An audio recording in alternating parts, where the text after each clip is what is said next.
The morning sun filtered through the trees as I stepped onto my back porch, coffee in hand. This moment was my daily ritual, watching the world wake up across the 2 acres I had worked so hard to purchase. 3 years into homeownership, and I still could not believe this slice of suburban paradise was mine. The development of Oak Ridge Estates had once been farmland, but the builders had preserved many of the mature trees, giving each property a sense of established beauty despite being relatively new. I took a deep breath of the crisp autumn air. October had painted the neighborhood in brilliant shades of red and gold. My property backed up to a small wooded area that served as a natural barrier between developments. That little patch of wilderness was one of the main reasons I had chosen this house. It gave me privacy and a connection to nature that many suburban homes lacked. The previous owner had installed a stone fire pit in the backyard, which had become the center of our family gatherings. Weekend evenings often found us roasting marshmallows under the stars, telling stories as the flames danced. This meant we needed a steady supply of firewood, something I took pride in providing myself. I had always been the practical type. Why pay for firewood when the woods behind our house regularly provided fallen trees? With proper permission from the township, I would collect these, split them myself, and store them for seasonal use. The resulting woodpile stood neatly stacked against the side of my detached garage, arranged with almost mathematical precision, rows 4 feet high, each log split to uniform size. When we first moved in, the homeowners association seemed reasonable enough. The monthly fee was modest, covering community landscaping and snow removal from common areas. The rulebook they had provided was fairly standard: restrictions on paint colors, guidelines for holiday decorations, and regulations about visible trash containers. Nothing that seemed unreasonable for maintaining property values. My neighbors were friendly, if somewhat reserved. The Johnsons next door had young children who often played with my own. Across the street, Mr. Peterson was retired and kept the most immaculate lawn in the development.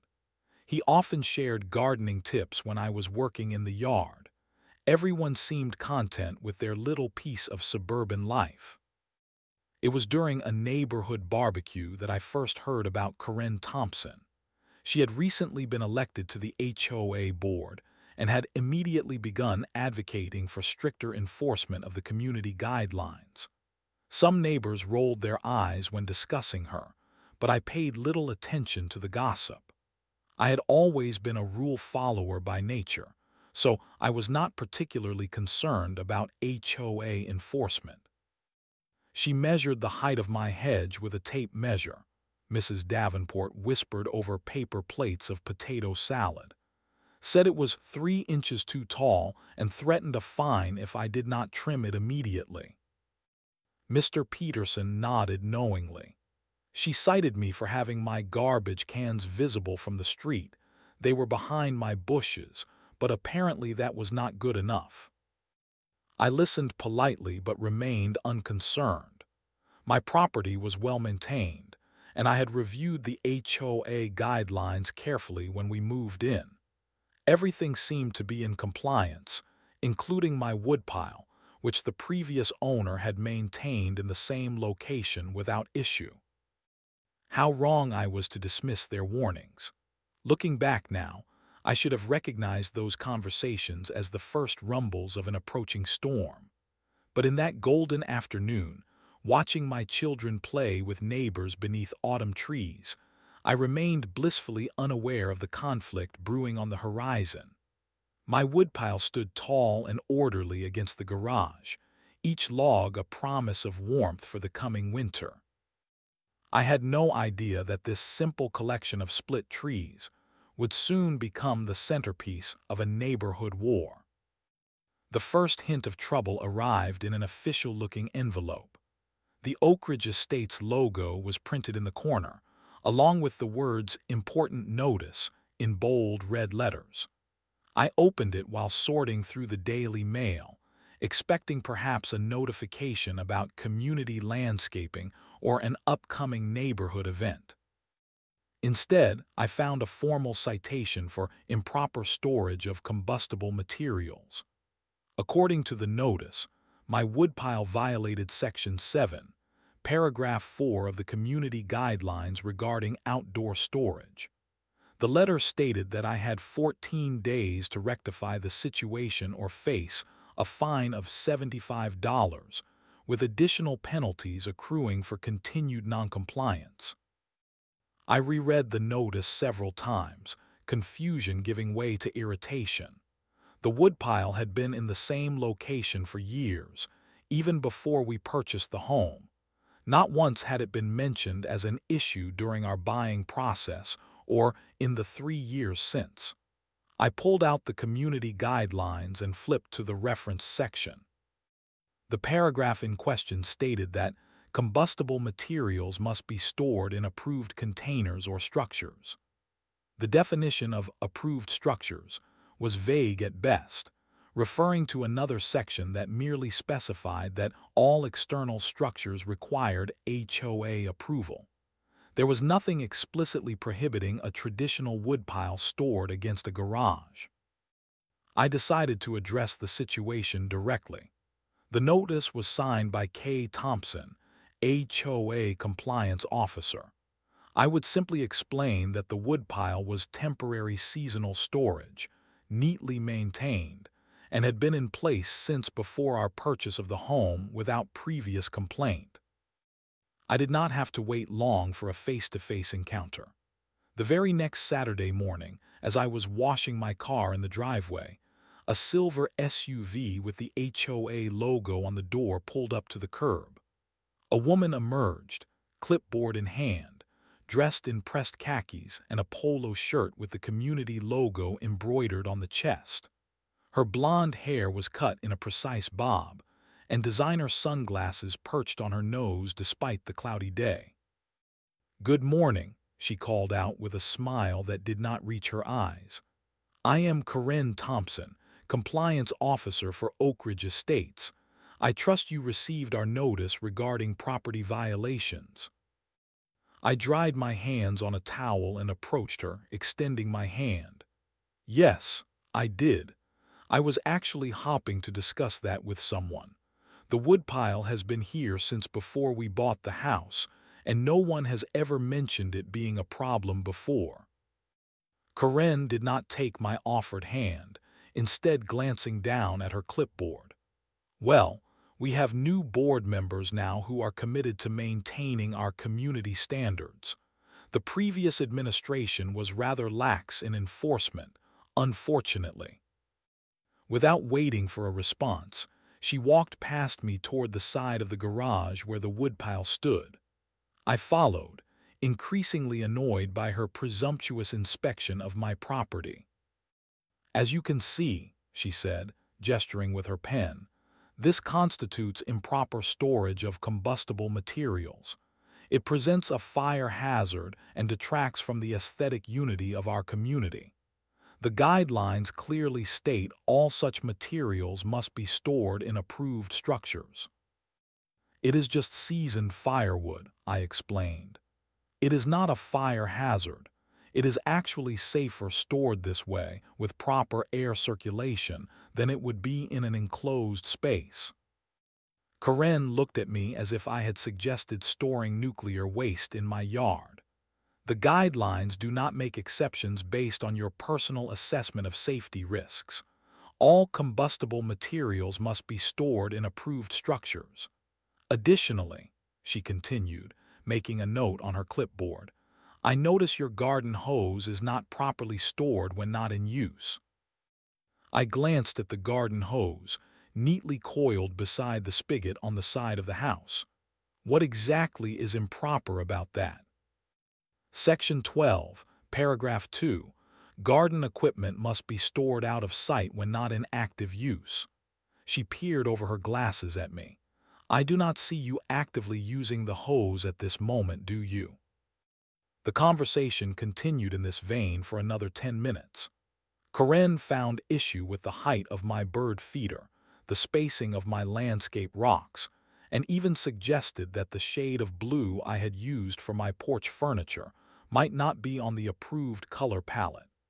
Each observation was delivered with the same condescending smile and citation of obscure guideline paragraphs.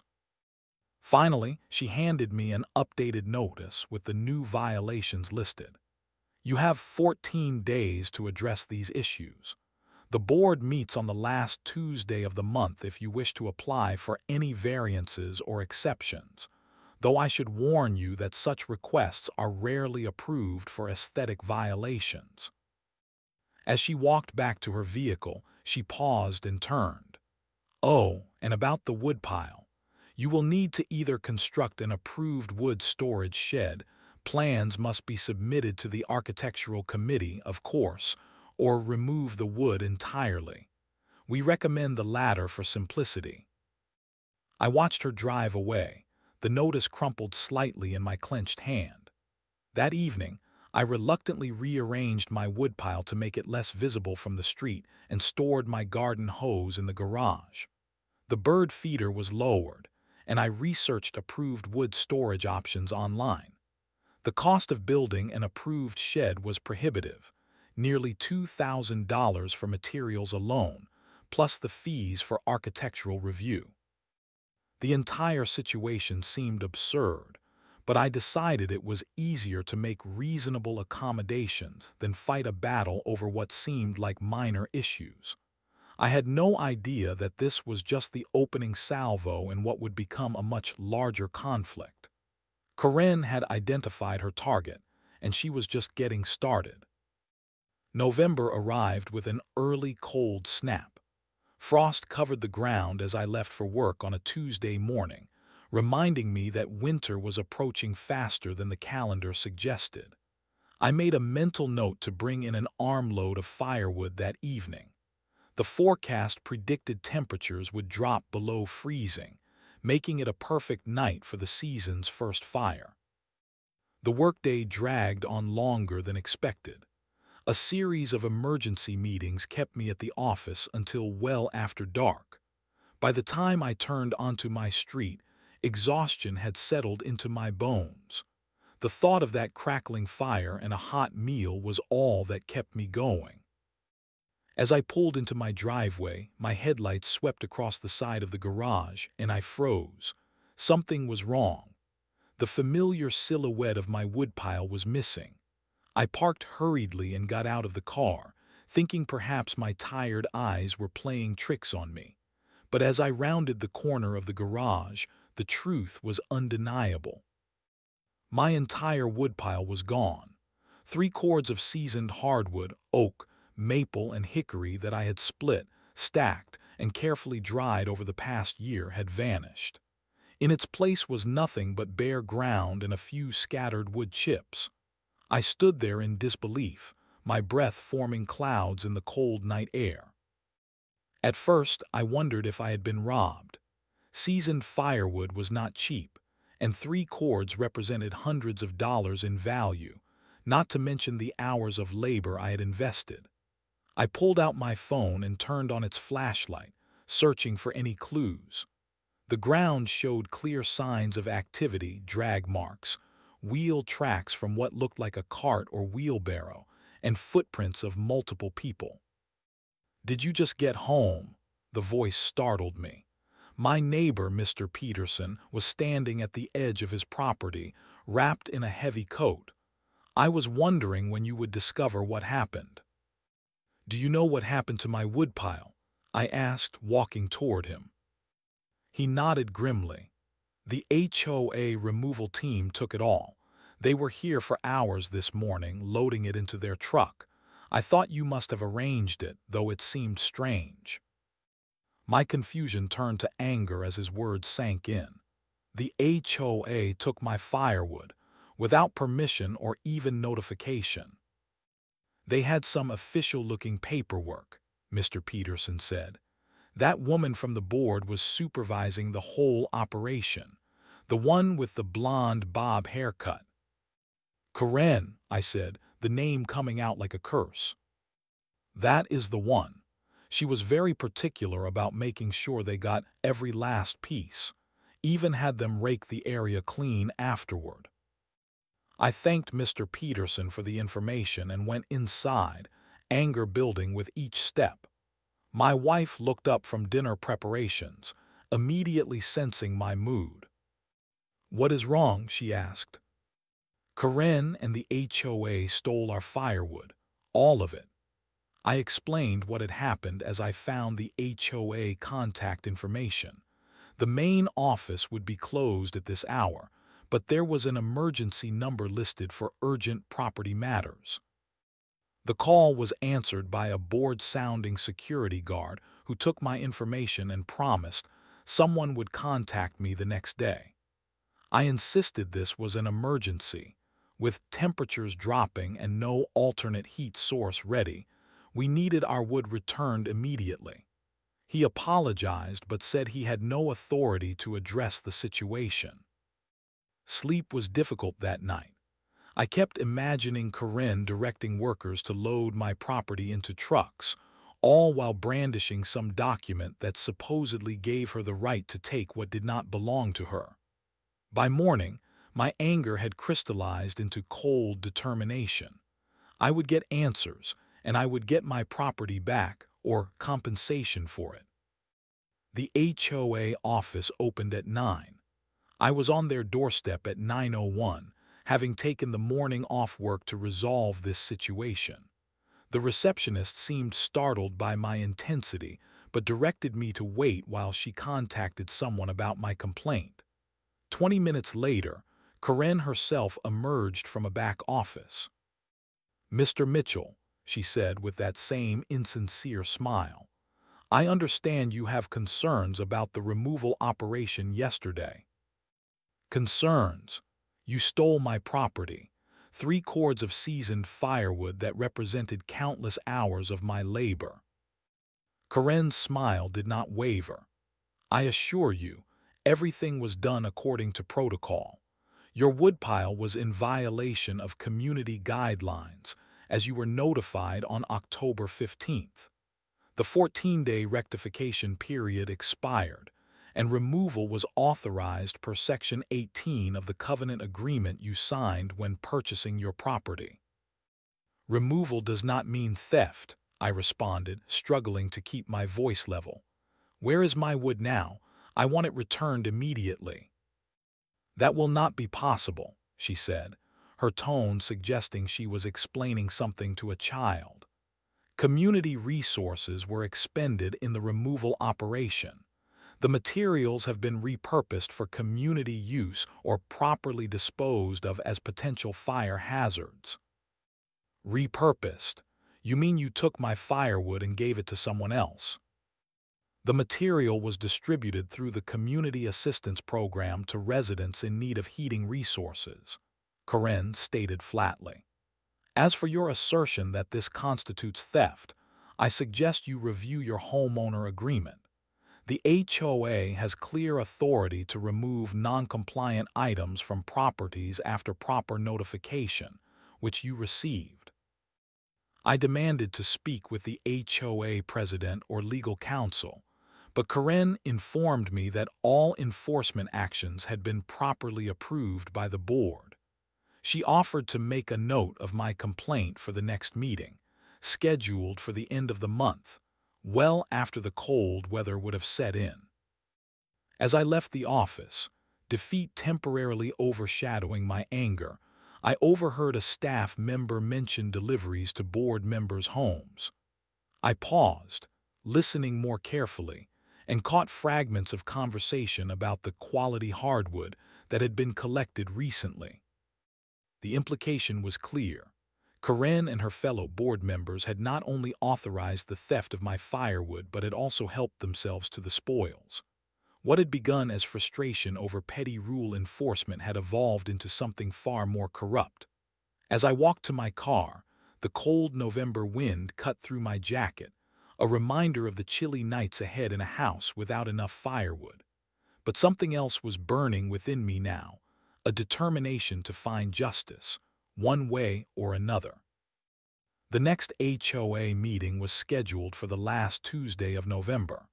For 2 weeks, I prepared my case methodically.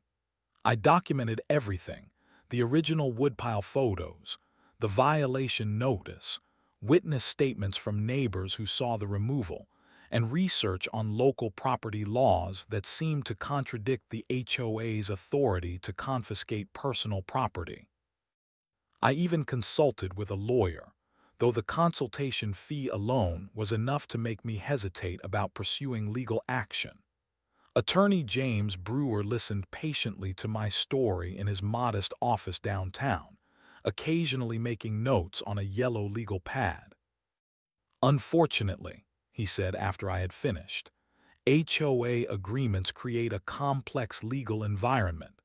When you purchased your home, you signed a covenant agreeing to abide by their rules and enforcement procedures." "But they stole my property," I insisted.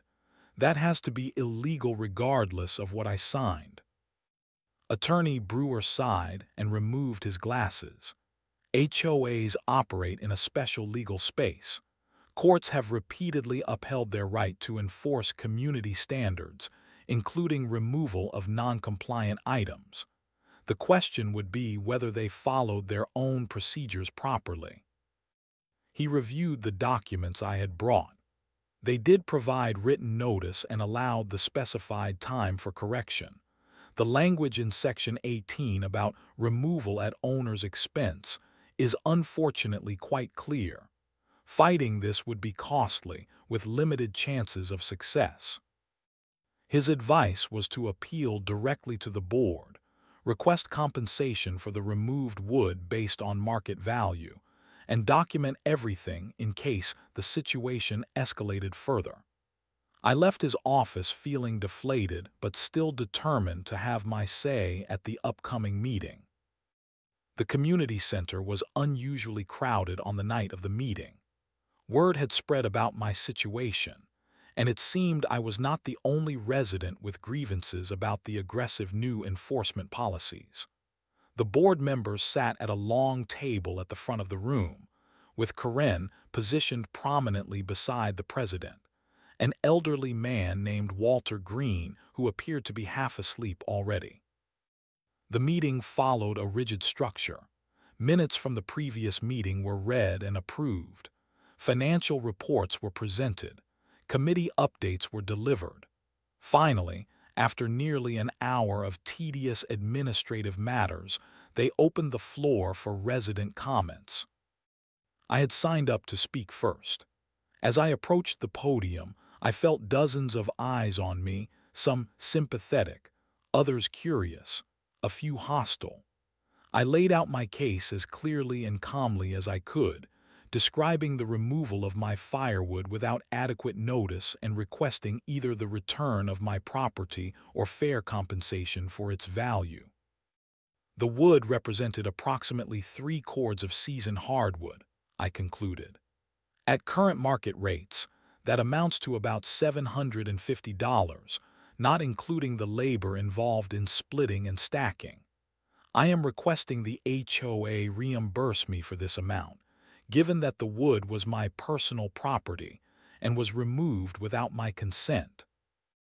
Karen did not wait for the president to respond.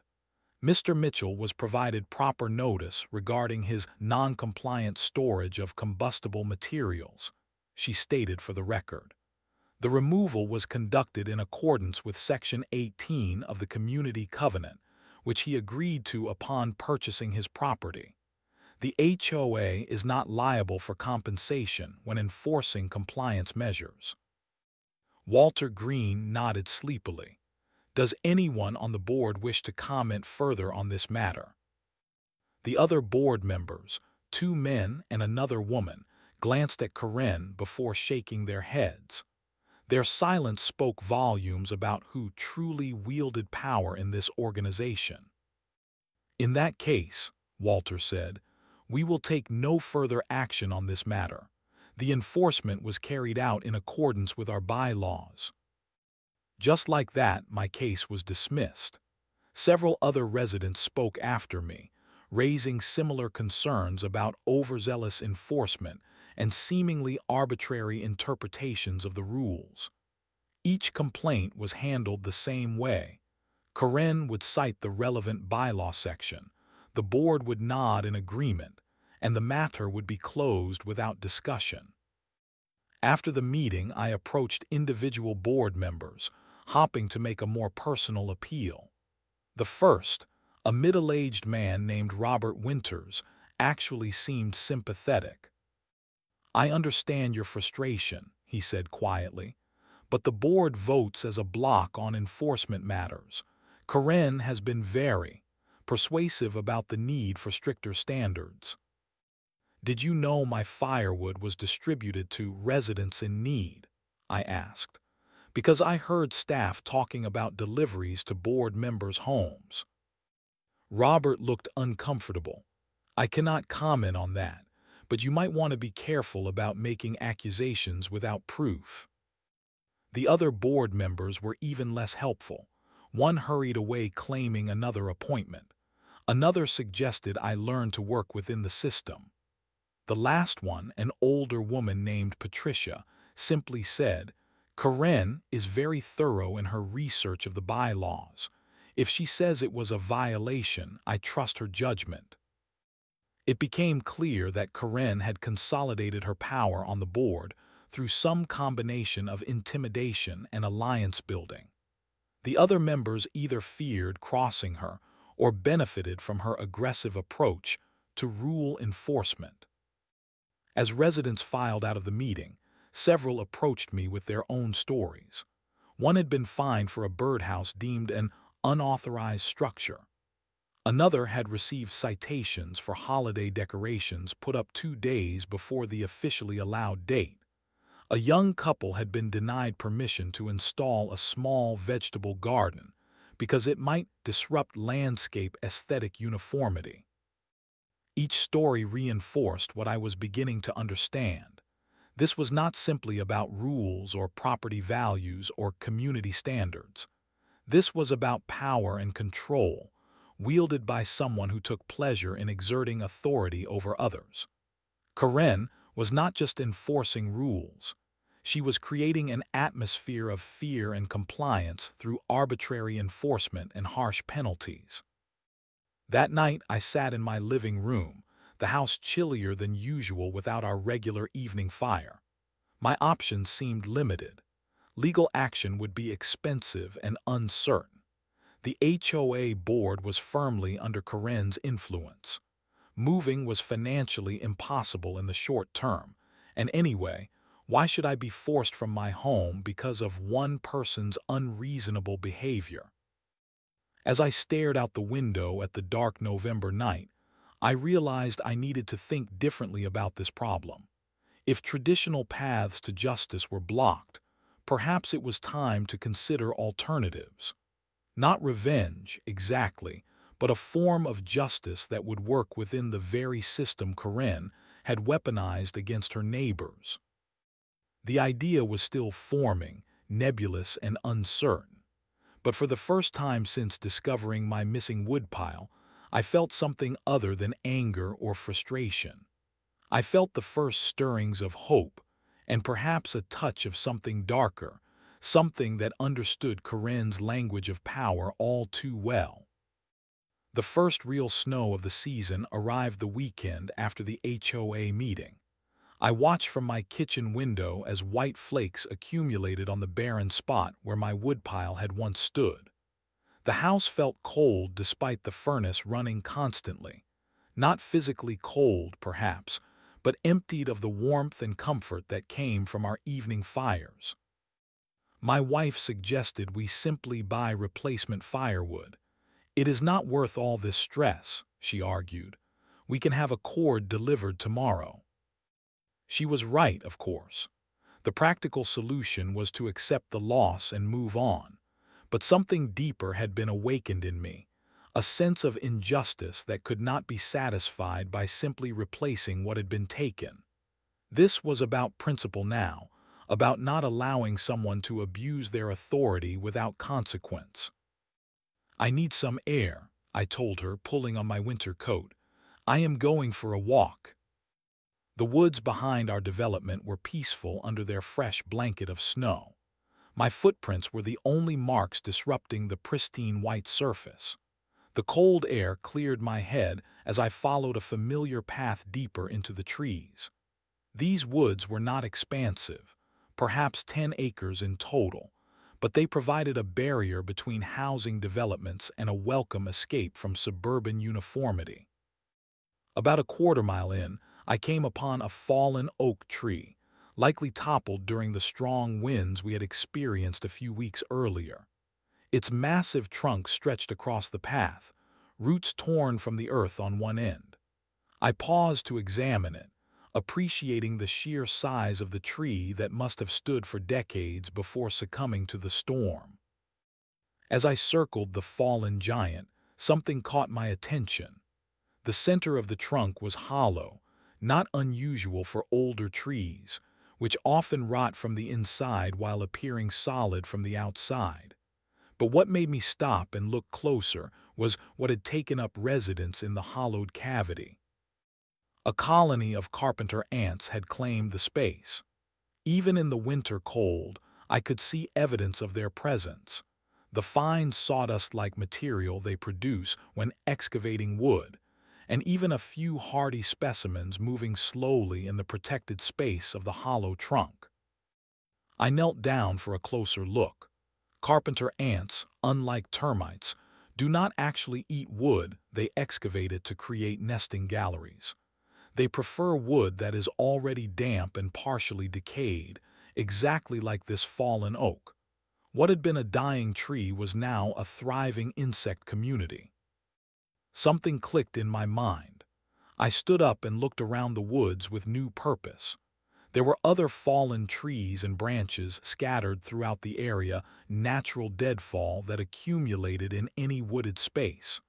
Upon inspection, several showed signs of carpenter ant activity. The beginnings of a plan started to take shape. I spent the next hour examining fallen wood, particularly focusing on pieces that appeared solid from the outside but contained hollow sections or insect activity. By the time I headed home, my mind was racing with possibilities. That evening, I researched carpenter ants extensively. They were not aggressive to humans but could cause significant damage to wooden structures over time. Their colonies could contain thousands of workers, and they were particularly active in spring and summer, though they remained present year-round. Most importantly, they could be difficult to eradicate once established in a structure. The next day was Saturday. I returned to the woods with a small handsaw and work gloves. Over several hours, I carefully selected and cut sections from hollow logs that showed signs of carpenter ant activity. Each piece I chose looked perfectly normal from the outside, solid, bark intact, indistinguishable from regular firewood. But inside, they contained the beginnings of ant colonies, or at least the tunnels and galleries that would make perfect ant habitats. I transported these special logs home in several trips, storing them temporarily in my garden shed where they would be out of sight. Then I gathered more regular fallen wood, solid pieces without insect activity, and began building a new woodpile in exactly the same location as the previous one. I arranged everything precisely according to HOA guidelines, measuring the distance from property lines and structures to ensure perfect compliance.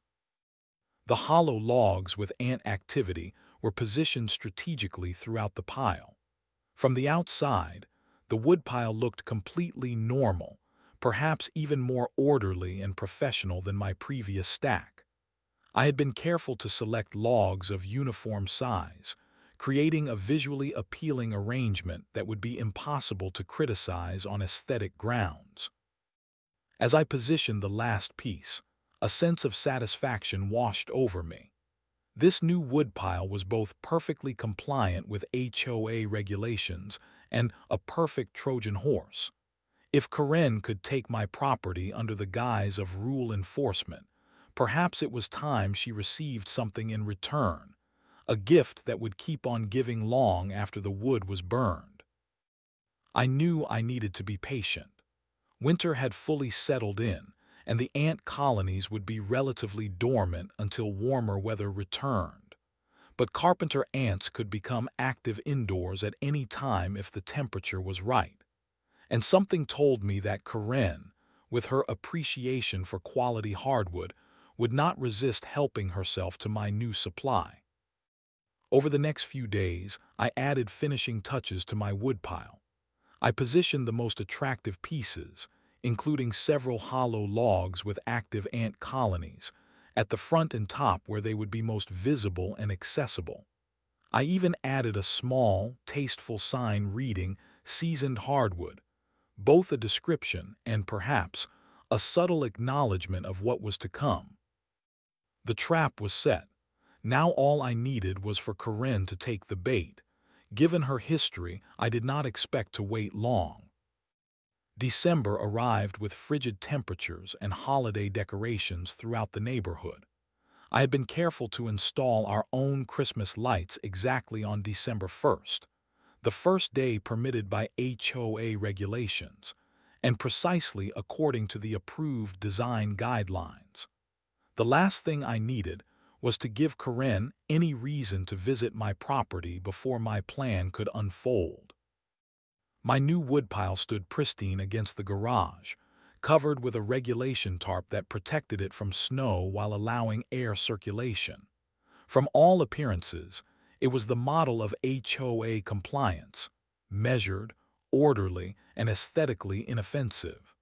What could not be seen were the special logs strategically placed throughout the stack, each containing its own sleeping surprise. I did not have to wait long for Karen to notice. 3 days after completing my woodpile, I spotted her silver SUV moving slowly past my house, her blonde head visible through the window as she conducted what appeared to be an informal inspection.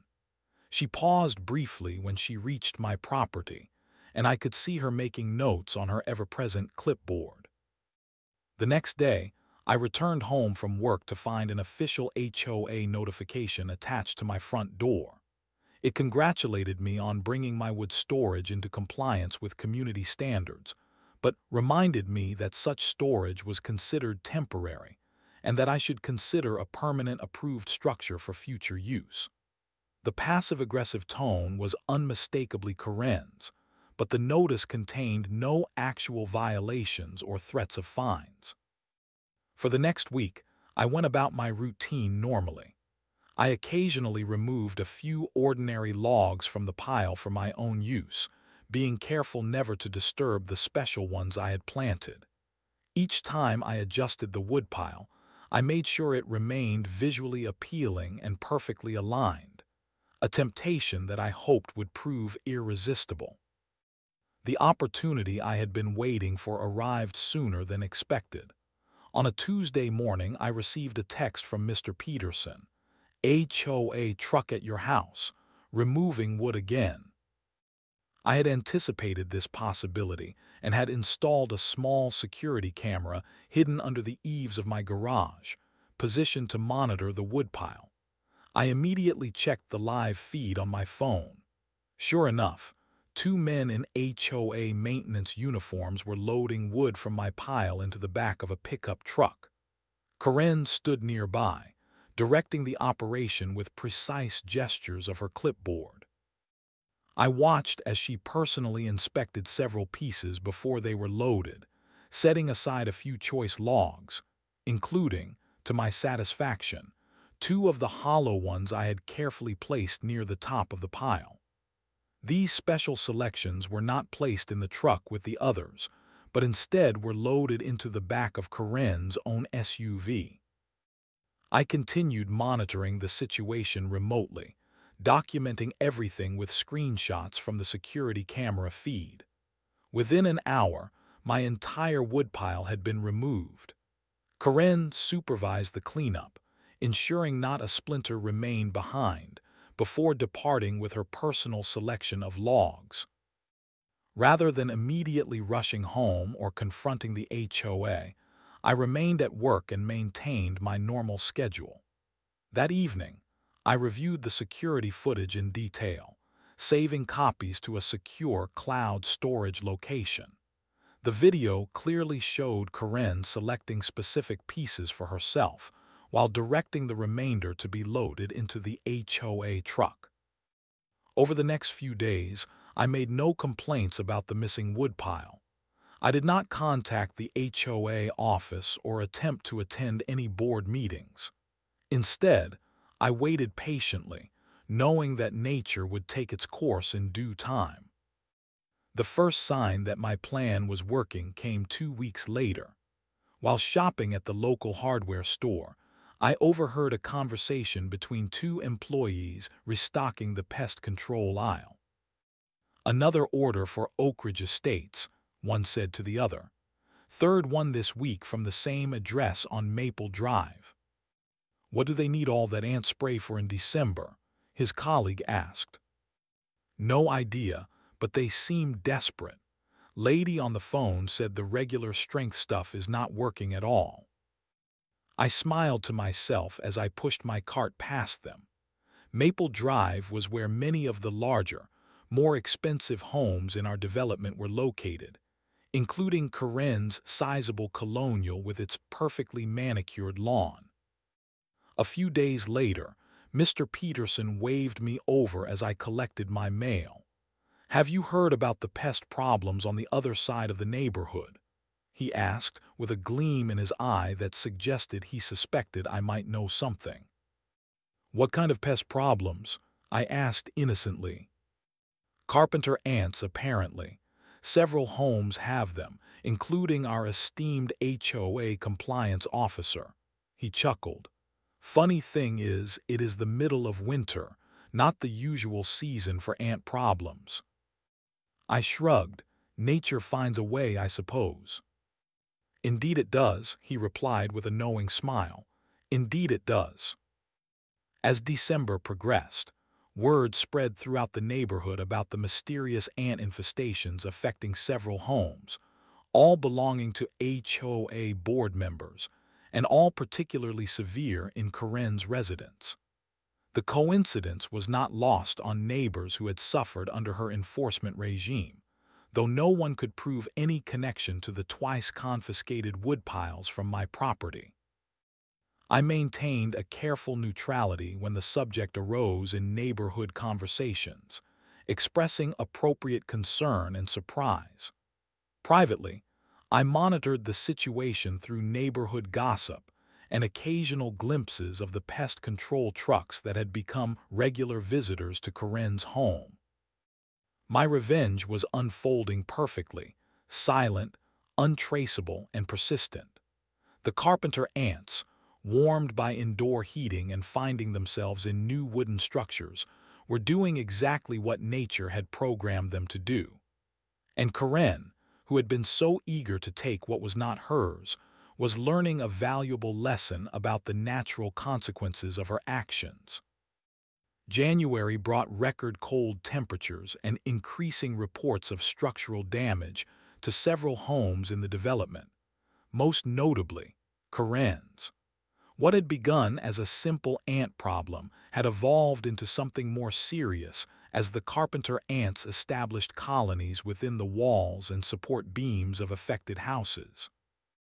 The regular HOA meeting that month saw unprecedented attendance.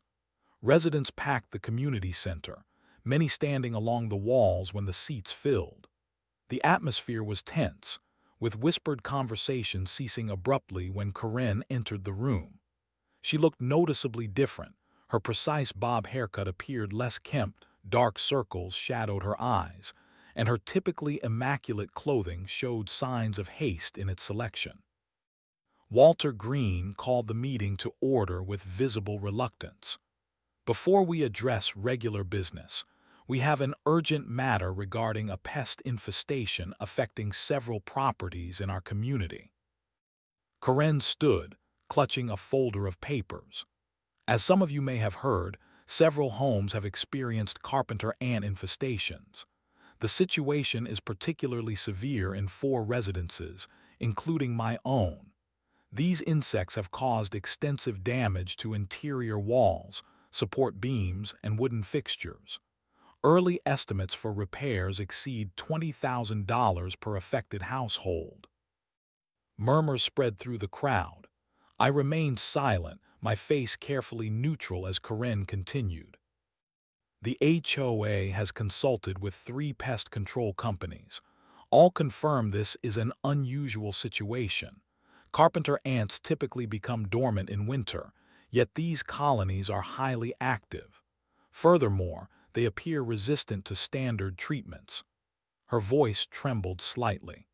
The specialists believe the colonies were introduced through infested firewood brought into the homes recently. Her eyes found mine across the room, narrowing with suspicion. It cannot be coincidence that all affected board members received firewood from the same source. The room grew silent as residents connected the dots. Everyone knew about my woodpile being confiscated twice, and everyone now understood where that wood had gone. "Mr. Mitchell," Karen said directly, "did you deliberately place ant-infested wood in your woodpile, knowing it would be confiscated and distributed?" Before I could answer, Mr. Peterson spoke from his seat. "Point of order. Is the HOA now admitting it confiscated Mr. Mitchell's personal property and distributed it among board members for personal use? Because that sounds like theft to me."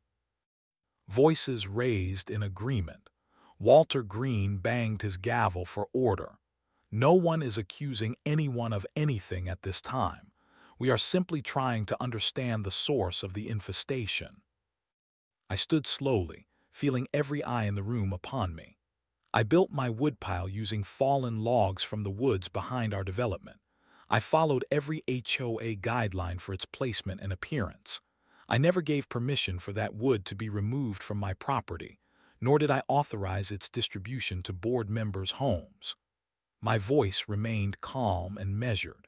If board members chose to take wood that did not belong to them, whatever consequences resulted are not my responsibility. Someone in the back of the room began to applaud, followed by others joining in. Karen's face flushed red. "This is deliberate sabotage," she exclaimed. "He knew exactly what he was doing." Walter Green sighed heavily. "Unless you have proof of intentional misconduct, these accusations are inappropriate." He turned to address the room. "Given the circumstances, I believe we should discuss changes to our enforcement procedures. It seems our current approach has created unnecessary conflict in our community." The meeting that followed became a referendum on Karen's leadership. Resident after resident stood to share stories of excessive enforcement, arbitrary rule interpretations, and selective application of guidelines. What had begun as an ant infestation had evolved into a full community uprising against petty tyranny. By the end of the evening, Walter Green called for a vote of no confidence in the current enforcement procedures. The motion passed overwhelmingly. Karen sat rigid in her chair, her authority crumbling before her eyes. 2 weeks later, a special election was held to reconstitute the HOA board. Karen did not run for re-election. I heard through neighborhood channels that she was preoccupied with major renovations to her home, including the replacement of several ant-damaged support beams and extensive extermination treatments. The new board's first action was to rewrite the enforcement guidelines, emphasizing communication and reasonable interpretation over strict compliance. They established an appeals process for violations and required photographic evidence before any property could be removed. As spring approached, I built a new woodpile, this time using purchased, kiln-dried firewood guaranteed to be pest-free. I positioned it in exactly the same location as before, but now with official written approval from the new HOA board. Sometimes I catch neighbors looking at my woodpile with knowing smiles as they walk past. No one ever directly mentions the connection between Karen's ant problem and my twice-stolen firewood. They do not need to. Justice has a way of being understood without requiring explicit explanation. The carpenter ants have largely disappeared from the neighborhood now, their temporary invasion concluded with the arrival of spring. But something else has taken permanent residence in our community, a renewed sense of fairness, mutual respect, and the understanding that rules exist to serve people, not the other way around. As I stack this year's firewood, I cannot help but smile at how nature provided what human systems could not. A perfect balance of justice, delivered one six-legged enforcer at a time.